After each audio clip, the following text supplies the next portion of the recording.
नजरें सच्ची खबरें। नमस्कार दर्शकों, मैं बताना चाहूँगा कि आज हमारे स्टूडियो में फिर से एक बार वो पास्टर शान मसीह जिन्होंने कुछ दिनों पहले आकर यहाँ पर हमारे चैनल के माध्यम से अपने जीवन की गवाही बताई थी। किस तरह से उनके बेटे को ब्लड कैंसर ठीक हुआ था, किस तरह से वो एक बड़े गंदे थे, लेकिन वो यीशु मसीह को जब उन्होंने अपनाया या यीशु मसीह को उन्होंने अपना उद्धारकर्ता माना तो उनका जीवन बदल गया और आज वो इस हद तक पहुँचे कि प्रभु ने उनको एक पादरी बनाया। इनके चर्च में लोग आते हैं, प्रभु की आराधना करते हैं। तो इन्होंने उस दिन एक जो अपने जब ये बयान दे रहे थे, अपनी आस्था व्यक्त कर रहे थे, इन्होंने उस दिन एक बात कही थी कि भाई इन्होंने अपने जीवन में महसूस करा कि अगर मुक्ति चाहिए तो वो सिर्फ यीशु मसीह दे सकते हैं, चाहे वो किसी भी धर्म का व्यक्ति हो। अगर उसे मुक्ति चाहिए तो यीशु मसीह के द्वारा ही मिल सकती है। उन्होंने इस बात को अपनी आस्था के उसमें दर्शाया था, लेकिन हमारे कुछ हिंदू भाइयों को इस चीज़ में महसूस हुआ था कि इन्होंने ये बात कोई दावे से कही है कि अगर कोई यीशु मसीह को नहीं मानेगा तो उसको मुक्ति नहीं मिलेगी। और उस बारे में आज हमारे स्टूडियो में हरियाणा के शिवसेना के प्रेसिडेंट करण मल्होत्रा जी भी हैं और आज उनको भी हमने स्टूडियो बुलाया और उनको हमने वो पूरी रिकॉर्डिंग सुनवाई है। तो मैं पहले तो पास्टर शान मसीह जी से कहना चाहूँगा कि वो अपनी कही गई बात को अपने हमारे हिंदू समाज के लोगों में ये क्लियर करें कि उन्होंने अपनी आस्था प्रकट की थी जो उनके जीवन में बीता था, जब वो उन पर कंडीशन रख रहे थे। तो शान मसीह जी, जैसा कि आपने उस दिन अपने चैनल के माध्यम से बात कही थी, आपने कहा था भी अगर मुक्ति चाहिए किसी भी धर्म के व्यक्ति को, चाहे वो ईसाई धर्म के क्यों ना हो, तो यीशु मसीह से ही मिल सकती है। तो ये आप अपनी आस्था जो उसमें बता रहे थे या अपना लोगों को ये दावा कर रहे थे नहीं अगर आप यीशु मसीह को नहीं मानोगे तो मुक्ति नहीं मिलेगी? ये बात क्लियर करें आप। ऐसा नहीं है कि किसी धर्म के लिए मैंने जबरदस्ती बात करने के लिए कुछ ऐसी बात कही है। मैंने सिर्फ उस आस्था को बताया है जो हम प्रभु परमेश्वर के ऊपर रखते हैं। तो जैसे मैंने बताया था कि मेरे बेटे को कैंसर हुआ और उसके अलावा भी जो मेरा परिवर्तन हुआ वो यीशु मसीह में आकर ही हुआ है। और मैंने ये भी बताया था कि मैं एक क्रिश्चियन फैमिली से बिलोंग करता हूँ, लेकिन क्रिश्चियन में होने के बावजूद भी मैं यीशु मसीह के अनुसार उसकी आज्ञा को फॉलो नहीं करता था। जिस दिन प्रभु यीशु मसीह मेरे जीवन में आए उस दिन मेरा जीवन बदला। तो इस जीवन को बदलने के बाद फिर हम प्रभु यीशु मसीह के काम को करने लगे और जहाँ भी कहीं भी गए, चाहे अपने धर्म में भी गए, ईसाइयों में भी गए, तो भी हमने यीशु के बारे में बताया। और ये बहुत बड़ी गवाहियाँ हैं कि मैंने जब लोगों के बीच में जाकर यीशु के बारे में बताया तो कई लोगों के जीवन भी परिवर्तन हुए। और इसके अलावा बहुत बड़ी बड़ी बातें हैं जिनको यीशु मसीह ने किया है। कई और बीमारियों से भी ठीक हुए लोग।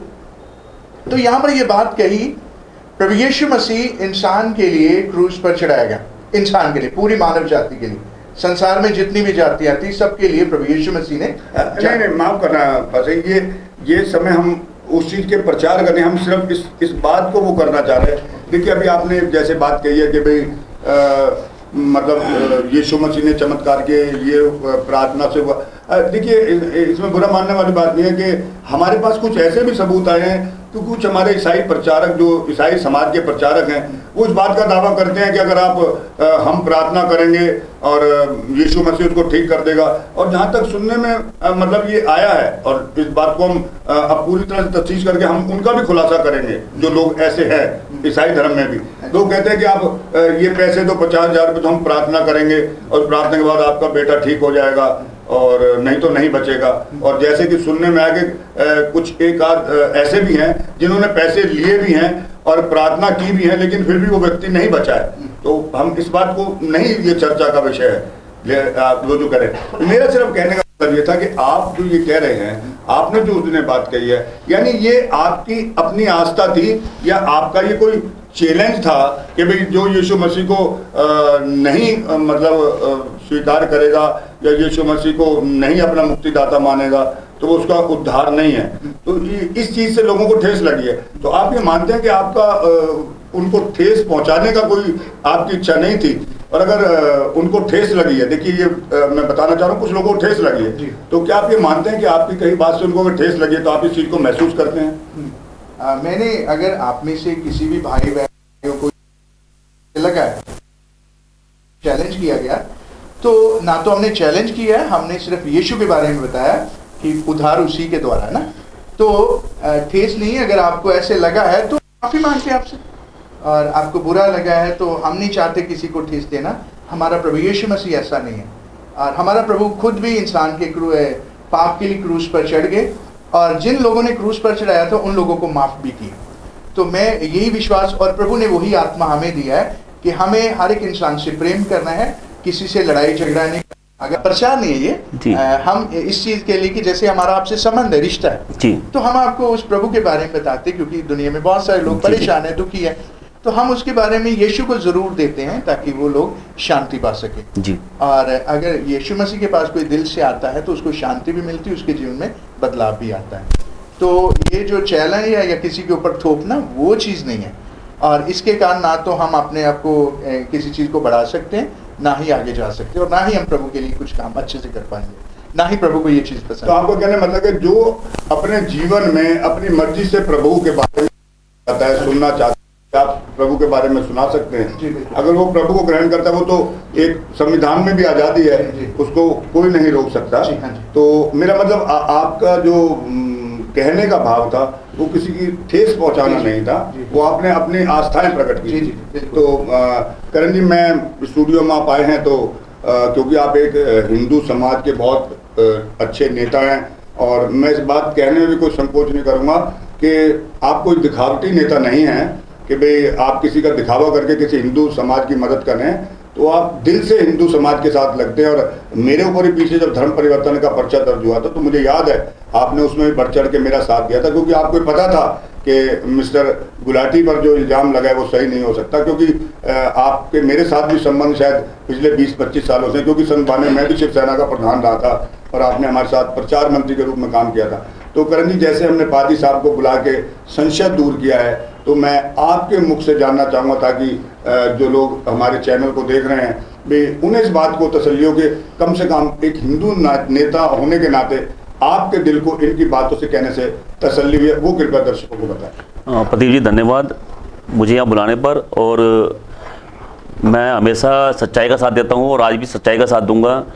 जो पास्टर जी ने कहा कि किसी हिंदू धर्म या किसी सिख धर्म को भावना को ठेस पहुंचाने की नहीं थी इनकी मंशा, तो मैं इनकी बात से सहमत हूं। और मैं सभी हिंदू भाइयों से, चाहे वो किसी भी पार्टी से नेता हो, मैं प्रार्थना करूंगा कि इस मामले को ज़्यादा ना बढ़ाएं, और अगर पास्टर जी ने उसके लिए माफ़ी मांग ली है तो इस बात को ख़त्म करें। क्योंकि मैंने वीडियो देखी है, वीडियो में इन्होंने ये कहा है कि भाई मुक्ति का द्वार अगर है तो वो यीशु जी के है। इन्होंने अपनी भावना, अपने जो विचार हैं वो रखे हैं, मानना ना मानना वो हमारा काम है, ठीक है। और मैं प्रदीप जी के चैनल से कहूँगा कि किसी भी आदमी को धर्म का प्रचार करने की परमिशन नहीं है, चाहे वो हिंदू धर्म हो, चाहे वो ईसाई धर्म हो, कोई भी धर्म हो। आप अपने धर्म के लिए प्रचार आप अपने तक करें, मैं इस बात से सहमत हूँ। धन्यवाद। जय श्री राम। हम करण जी आपसे एक और छोटी सी बात कहना चाहेंगे, एक भाई के नाते छोटी, जैसे आपने कहा कि धर्म का प्रचार नहीं करते, तो हमारे सभी धर्मों में प्रचार तो सभी करते ही हैं, लेकिन मैं सिर्फ जानना चाहूँगा, जैसे कि कोई व्यक्ति हमारे चैनल पर आकर अपने जीवन की गवाही देता है, जो उसके जीवन में बीता है, तो आपकी नज़रों में ये चीज़ तो प्रचार नहीं है ना, वो तो अपने अगर जीवन की कोई गवाही बता रहा है। अब जैसे मैं खुद हूँ, मेरे जीवन में जो हुआ है मैं अपनी गवाही बता सकता हूँ। मैं आपको बता सकता हूँ कि एक दफ़ा मैं भगवान शंकर का बहुत अनंत भक्त था, और मुझे अब तक याद है वो चीज़ कि भगवान शंकर ने मेरी जान बचाई थी। बदमाश मेरे पीछे छुरियाँ लेके पड़े हुए थे, और मैंने अपनी आंखों से उन्हें अपने से 6-7 फुट पीछे देखा था, और लेकिन मैं ओम नमः शिवाय करता भाग रहा था, और मुझे नहीं पता अपने घर के पहुँचकर मैं पानी की टंकी के नीचे कैसे पहुँचा। ये मेरे अपने जीवन का अनुभव है अपना। तो इस बात को मैं उस टाइम बड़े चैलेंज से सबको कहता था कि वाकई में भगवान, और मैं भगवान शंकर का अनंत भक्त था। मेरे दिन की शुरुआत ओम नमः शिवाय से होती थी। आज देखिए मैं जबकि क्रिश्चियन मूवमेंट का ऑल इंडिया का प्रेसिडेंट हूँ, लेकिन करण जी आज मेरे हाथ पर ओम लिखा हुआ है, और आपसे भी मिलता हूँ मैं, कभी मैंने अपने धर्म के बारे में कोई प्रचार नहीं किया होगा, लेकिन मैं सिर्फ ये कहना चाहता हूँ कि अगर कोई व्यक्ति अपने जीवन की प्रचार नहीं, अगर अपने जीवन की गवाही देना चाहता है, उसके जीवन में क्या हुआ है, तो आपकी नज़रों में ये तो किसी तरह का कोई जुल्म नहीं। नहीं, मेरा जो विचार है ये कोई गुनाह नहीं है। अगर ये अपने विचार व्यक्त कर रहे हैं कि इनके जीवन में जो बीता है ये उस बारे में बता रहे हैं, ठीक है ना। अगर इनकी आस्था है कि भाई मुझे यीशु ने एक अच्छी राह दिखाई है, अब आपने कहा कि मैं गुंडे मेरे पीछे पड़ गए थे, मैं ओम नमः शिवाय करके मैं घर में चला गया तो मुझे भोलेनाथ ने बचाया है। एक वो आस्था है आपकी, आप अनुभव उसमें कर रहे हो कि अपने जीवन की जो गाथा बता रहे हो, हमें उससे कोई इतराज नहीं है।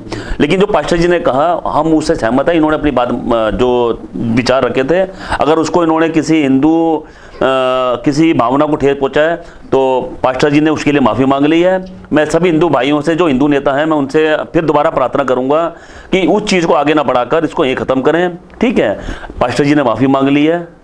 धन्यवाद। जय श्री राम।